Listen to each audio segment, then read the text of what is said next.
साल 1969 गुजरात में एक 24 साल का लड़का साइकिल से घर घर जाकर अपना ये येलो डिटर्जेंट पाउडर बेचना शुरू करता है। आगे चलकर यही पाउडर निरमा के नाम से इंडिया का नंबर 1 डिटर्जेंट ब्रांड बन जाता है। लेकिन फिर आखिर ऐसा क्या हुआ कि ये निरमा की सेल्स गिरने लगती है। अल्टीमेटली सेल्स डाउनफॉल हो जाता है। इन सब की शुरुआत हुई करीब 55 साल पहले। गुजरात में रहने वाले करसन भाई पटेल एक गवर्नमेंट डिपार्टमेंट में केमिस्ट की नौकरी करते थे, लेकिन उनकी सैलरी घर चलाने के लिए सफिशिएंट नहीं थी। इसीलिए उन्होंने साइड इनकम कमाने के लिए छोटा सा बिजनेस स्टार्ट करने का फैसला लिया।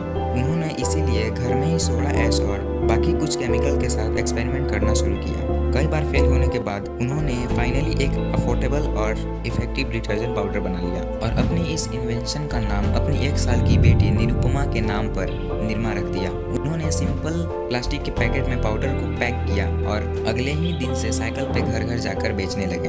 उस समय ज़्यादातर मिडिल और लोअर क्लास आने वाले लोग कपड़े धोने के लिए लॉन्ड्री शॉप यूज़ किया करते थे। येलो कलर का आने वाला ये शॉप काफ़ी सस्ता तो पड़ता था, लेकिन जिद्दी दागों को क्लीन नहीं कर पाता था। वहीं दूसरी तरफ अपर क्लास के लोग डिटर्जेंट पाउडर का इस्तेमाल करते थे, जो इंडिया के हार्ड वाटर में भी अच्छे से काम करता था और हर तरह से दाग हटाने के लिए इफेक्टिव था। डिटर्जेंट पाउडर को मार्केट हिंदुस्तान लीवर लिमिटेड यानी कि HLL का सर्फ डोमिनेट करता था, लेकिन इसका प्राइस था 15 रुपये पर केजी, जिस कारण मिडिल क्लास और लोअर क्लास इसे अफोर्ड नहीं कर सकते थे।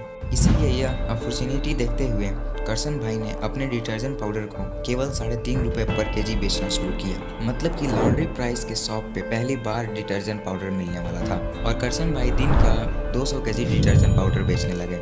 जब डिमांड और भी ज़्यादा बढ़ने लगी, अहमदाबाद के पास सरसपुर में एक छोटा सा शेड लगवा लिया और प्रोडक्शन के लिए हायर रखने लगे और इसकी पैकिंग भी इम्प्रूव किया और इसमें निरमा गर्ल को ऐड किया, जो आगे चलकर one of the most biggest brand बन गया। और अब करसन भाई का अगला टारगेट था और भी ज़्यादा ग्रो करना। उन्हें ग्रो करने के लिए उन्हें सभी दुकानों में अपना निरमा पाउडर अवेलेबल करना था, लेकिन नया ब्रांड होने के कारण कई रिटेलर्स निरमा को जगह नहीं देना चाहते थे।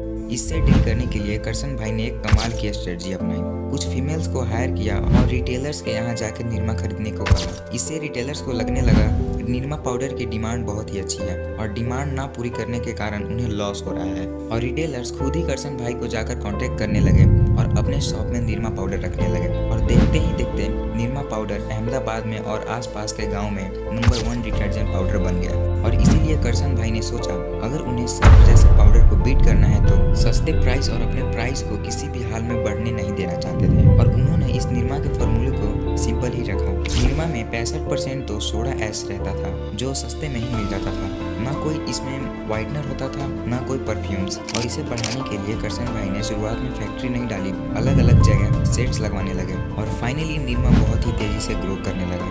जो निरमा डिटर्जेंट पाउडर को करसन भाई ने घर जा कर बेचा, आज उसी पाउडर ने करसन भाई को डिटर्जेंट किंग बना दिया और करीब 1985 में निरमा इंडिया का सबसे बड़ा डिटर्जेंट ब्रांड बन गया। लेकिन अनफॉर्चुनेटली यह सक्सेस ज़्यादा दिन तक नहीं टिकने वाला था, क्योंकि बहुत जल्द मार्केट का पुराना खिलाड़ी पलटवार करने वाला था। इसीलिए HLL ने बहुत ही जल्दी एक सीक्रेट मिशन लॉन्च किया। HLL ने निरमा डिटर्जेंट पाउडर की कमी पता करनी शुरू कर दी, जैसे कि निरमा से कपड़े धोने पे हाथों में कई लोगों को इरिटेशन होता था और निरमा पानी में अच्छे से डिजोल्व भी नहीं होता था और न ही कपड़े में उससे खुशबू आती थी। इस सबको ध्यान में रखते हुए HLL ने ये सारी कमियां ऐड कर दी और इस सब के चलते HLL ने एक ऐसा पाउडर बना लिया जिसका प्राइस तो निरमा के बराबर था, लेकिन क्वालिटी बेटर थी। और इसी तरह मार्केट में लॉन्च हुआ व्हील डिटर्जेंट पाउडर और कस्टमर को ये काफ़ी रिलेटिव लगा और तेजी से व्हील में शिफ्ट होने लगे। और देखते ही देखते धीरे धीरे निरमा का सेल्स डाउन होने लगा और HLL ने और भी अपने पाउडर में इम्प्रूव किया। निरमा की डाउनफॉल की ये तो शुरुआत थी।